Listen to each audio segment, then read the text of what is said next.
الحمد لله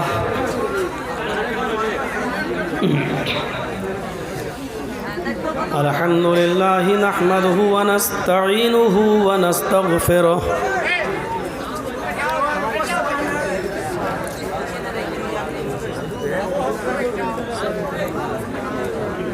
ونعوذ بالله من شرور أنفسنا ومن سيئات أعمالنا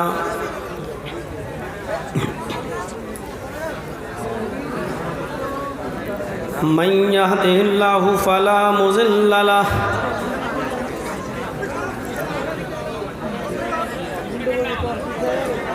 ومن يضلله فلا هادي له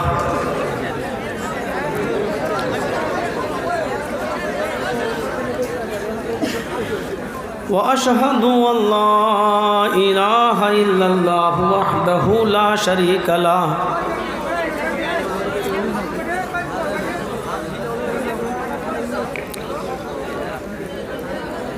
وأشهد أن محمدًا عبده ورسوله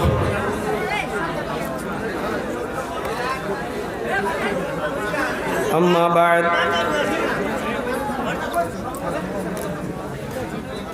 فإن خير الحديث كتاب الله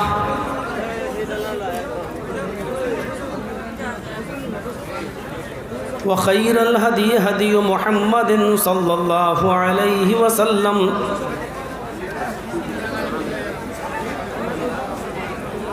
وشر الأمور محدثاتها وكل محدثة بدعة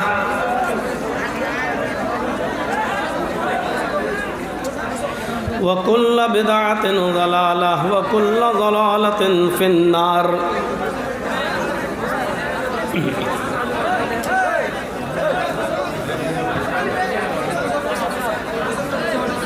حضرات گرامی بسط ادب و احترام گزارش ہے کہ دینی مجلس کے آداب کو ملحوظ رکھتے ہوئے آپ حضرات بولے نہیں، ہنگامہ نہ کرے گا، تو بولنے کا موقع کیسے؟ دینی باتیں اس طرح سنی جاتی ہے کہ آپ کے چڑیے پر آپ کے سروں پر پرندے بیٹھے ہو، اس لیے آپ حضرات سے ادب و احترام کے ساتھ گزارش ہے کہ سمجھی بنائے رکھتے، بولنا بند کریں۔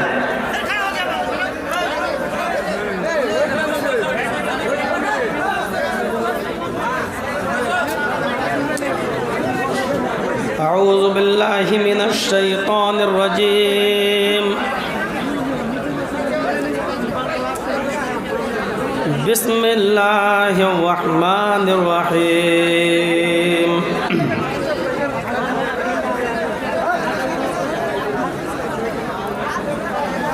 قد أفلح المؤمنون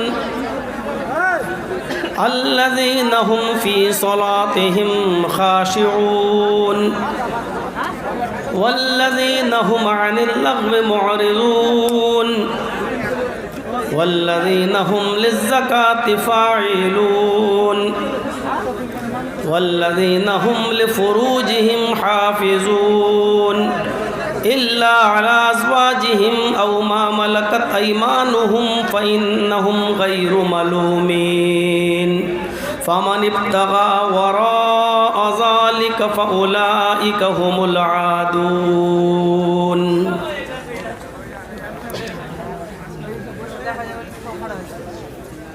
رب اشرح لي صدري ويسر لي أمري واحلل عقدة من لساني يفقهوا قولي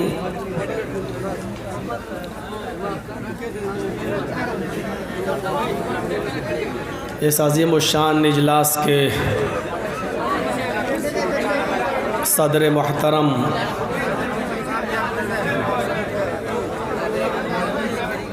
اور مؤقر ناظم اجلاس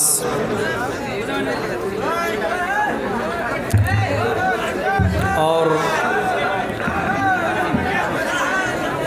اسٹیج پر بیٹھے ہوئے دیگر معزز علماء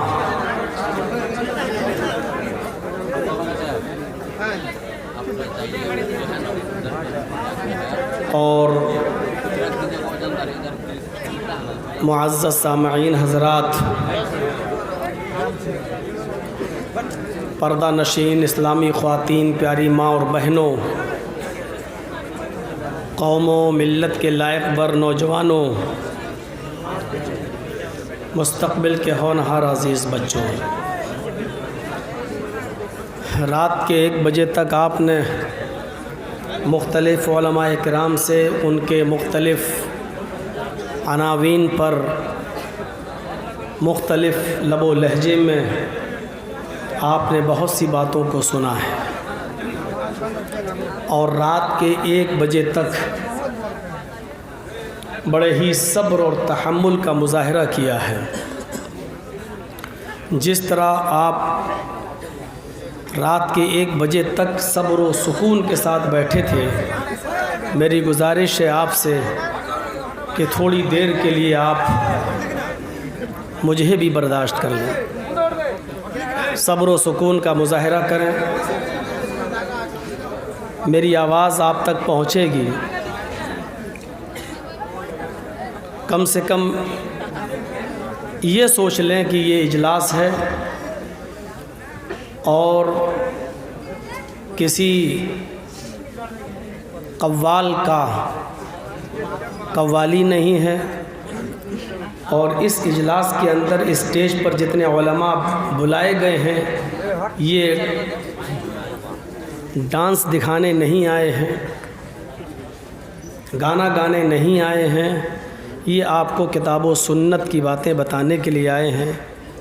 کم سے کم اس بات کا لحاظ رکھیں کہ قرآن و حدیث کی تعلیم ایسے شور و شرابے کے بالکل خلاف ہے جو ہم کر رہے ہیں۔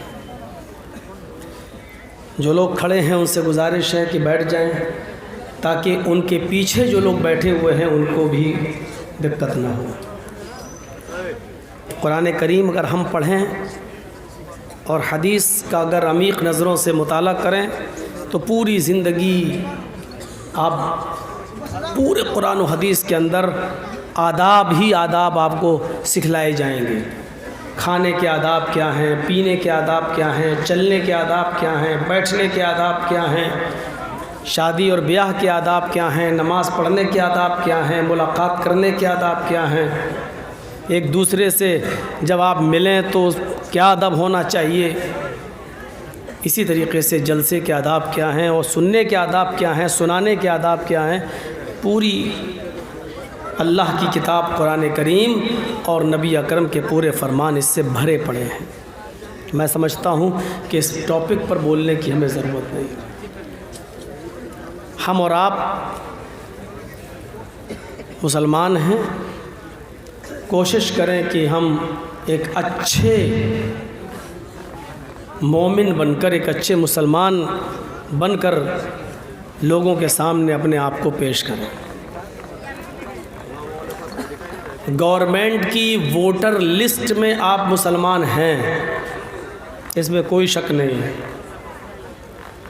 گوشت کھاتے ہیں یہ بھی میں جانتا ہوں،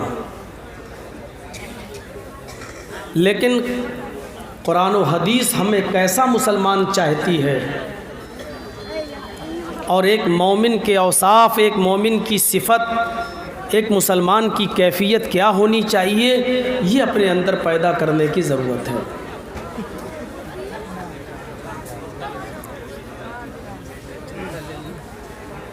وہ کون سا دور تھا اور کون سا زمانہ تھا کہ جنگ میں جانے والے ہمارے مسلمان ساتھی جب سمندر کا سفر کرتے تھے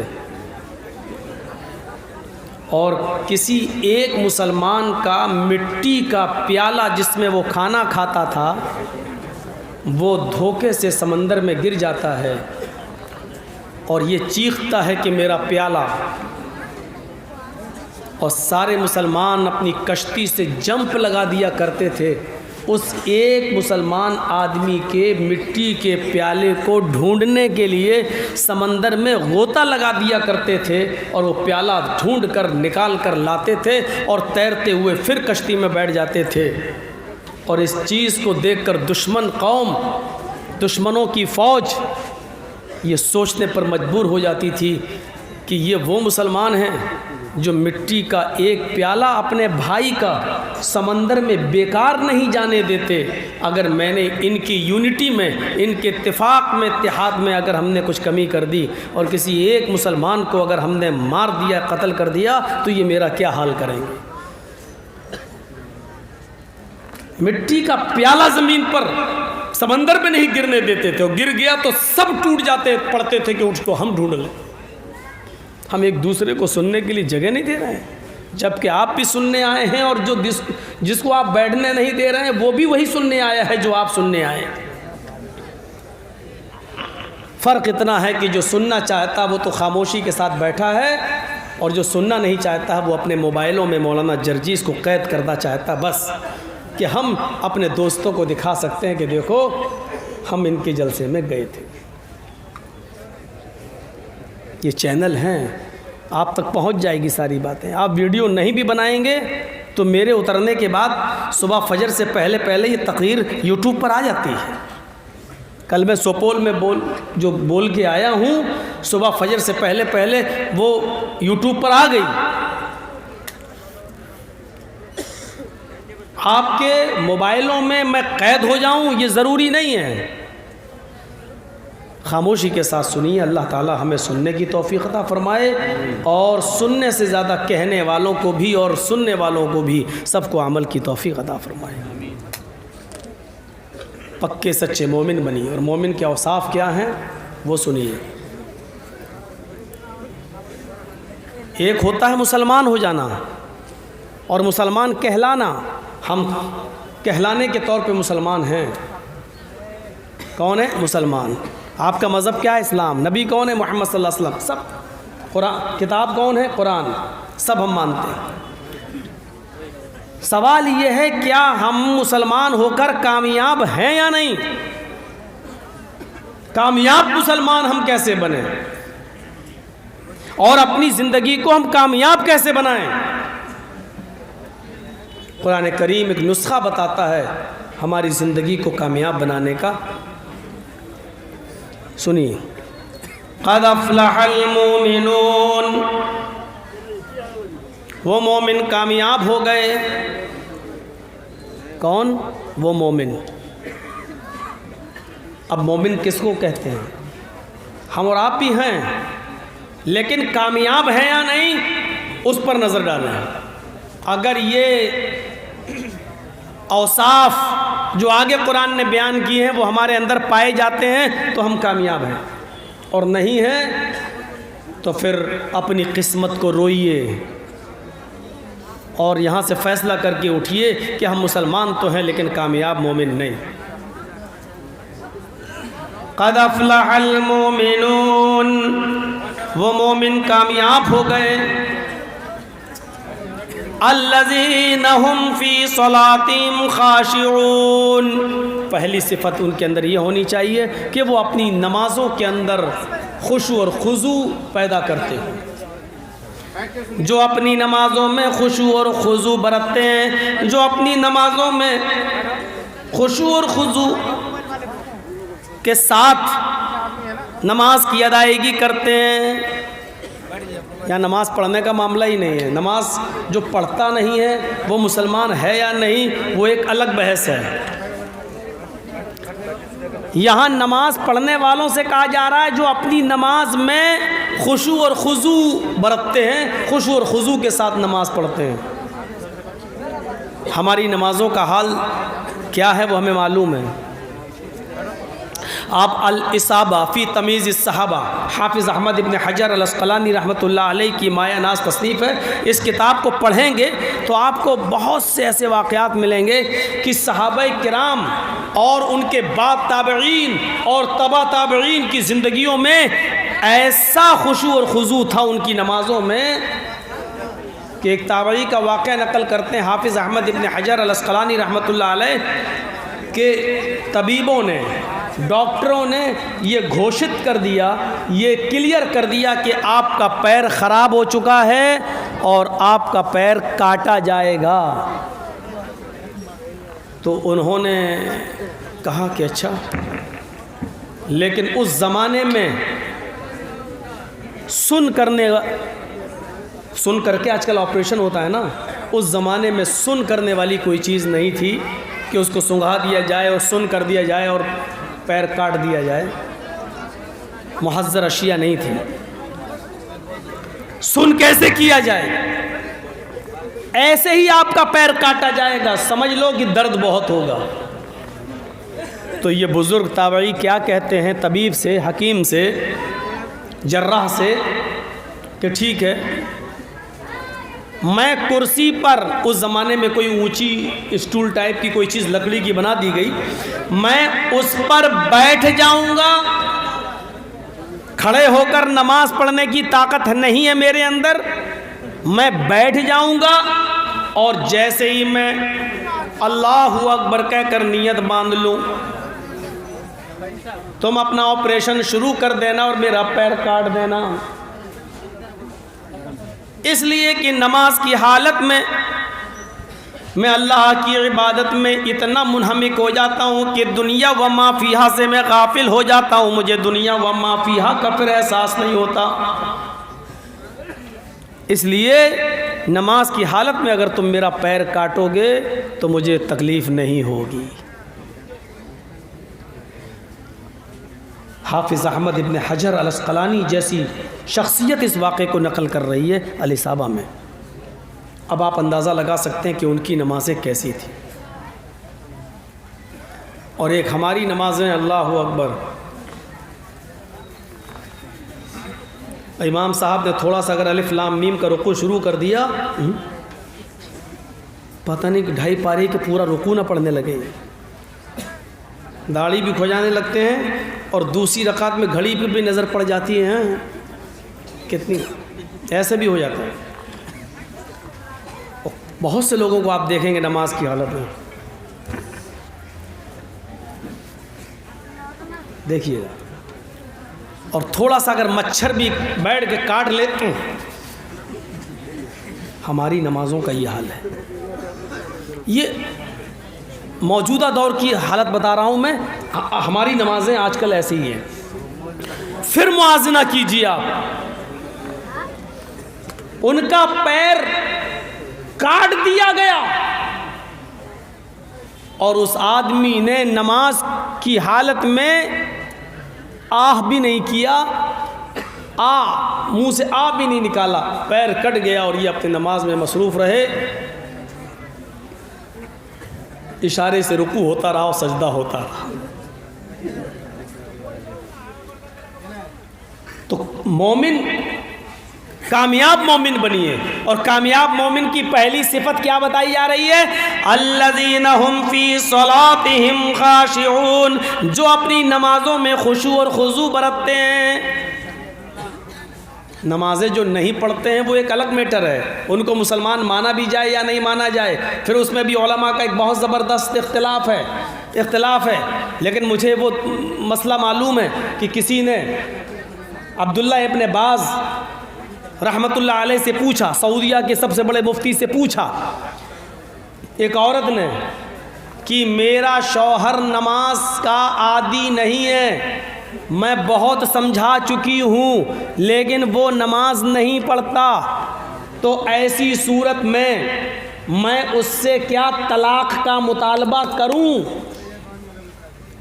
اور میرے طلاق کے مطالبہ کرنے پر بھی وہ طلاق نہ دے تو پھر کیا میں اس کے ساتھ مجبوری میں رہوں؟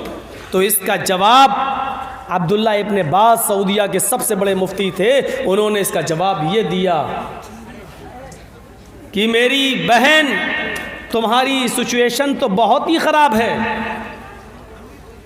پہلے اپنے شوہر کو سمجھاؤ، اور تم کہتی ہو کہ میں نے بہت سمجھایا لیکن وہ اپنی روش نہیں بدلا اور نماز نہیں پڑھتا۔ تو پھر عبداللہ ابن باز نے فتویٰ دیا کہ پھر ایسے شوہر کا تمہارا اس شوہر کے ساتھ رہنا جائز نہیں ہے۔ کہا کہ پھر وہ مجھے طلاق نہیں دے، تو کہا اس کو طلاق دینے کی ضرورت ہی نہیں ہے، کیونکہ وہ آدمی اسلام کے ایک بہت بڑے رکن کو چھوڑتا ہے، اس لیے وہ اسلام کے اندر داخل ہی نہیں ہے۔ لہذا جب وہ اسلام کے اندر داخل نہیں ہے تو پھر ایسے شخص کے ساتھ تم کیسے رہ سکتی ہو جو غیر اسلام کے اندر ہو، جو اسلام کے اندر داخل نہ ہو؟ لہذا تم آزاد ہو اور چند لوگوں کو بٹھا کر اعلان کر دو کہ میں اس آدمی کے ساتھ نہیں رہوں گی، اور ایک پیریڈ، ایک مہینے کا، ایک حیض کا ایک پیریڈ جو عورتوں کو مہینہ آتا ہے MC، اس کا انتظار کر کے تم دوسرا نکاح کر سکتی ہو کسی مومن سے۔ یہ عبداللہ ابن عباس، یا تو نماز ہی نہیں پڑھتے۔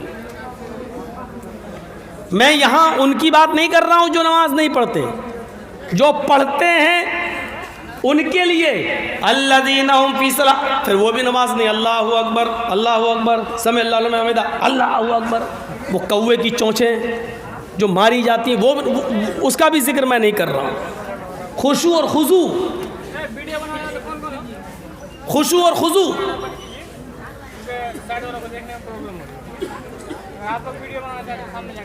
تفسیر ابن کثیر کے اندر حافظ ابن کثیر نے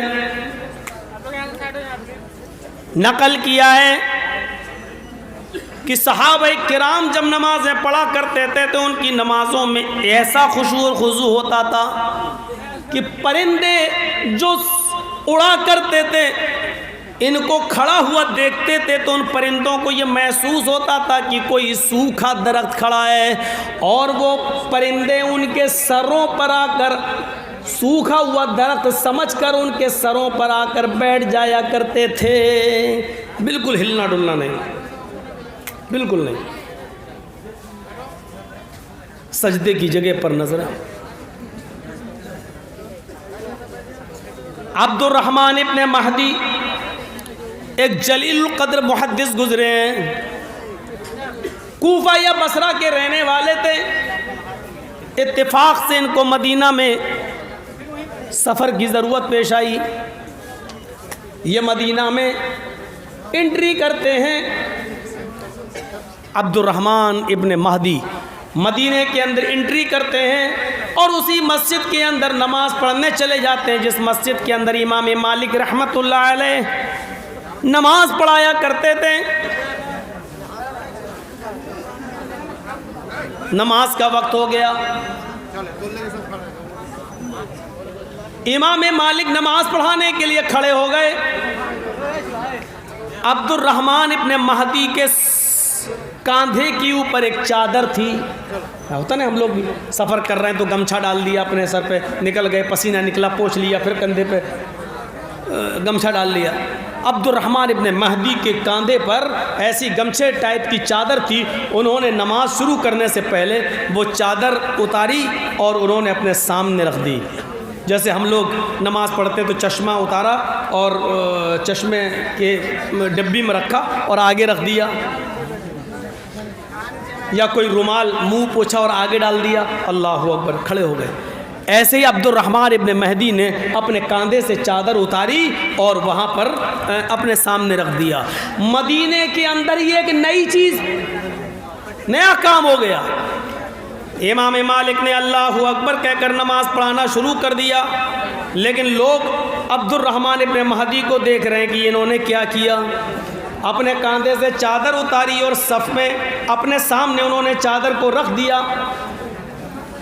بہرحال سب لوگوں نے نماز پڑھ لی، اور نماز پڑھنے کے بعد جب امام مالک رحمۃ اللہ علیہ نے سلام پھیرا، السلام علیکم ورحمۃ اللہ، السلام علیکم ورحمۃ اللہ، جب نماز پڑھا کر سلام پھیرا تو لوگوں کی نظریں امام مالک کی طرف تھیں۔ امام مالک رحمۃ اللہ علیہ سے سوال، نظروں میں سوال ہو رہا تھا، یعنی مصلی جو نماز پڑھ رہے تھے انہوں نے امام مالک سے کہا اس آدمی نے تو نماز کی حالت میں نماز کے اندر اپنے کاندھے سے چادر اتار کر اپنے سامنے ڈال دی ہے۔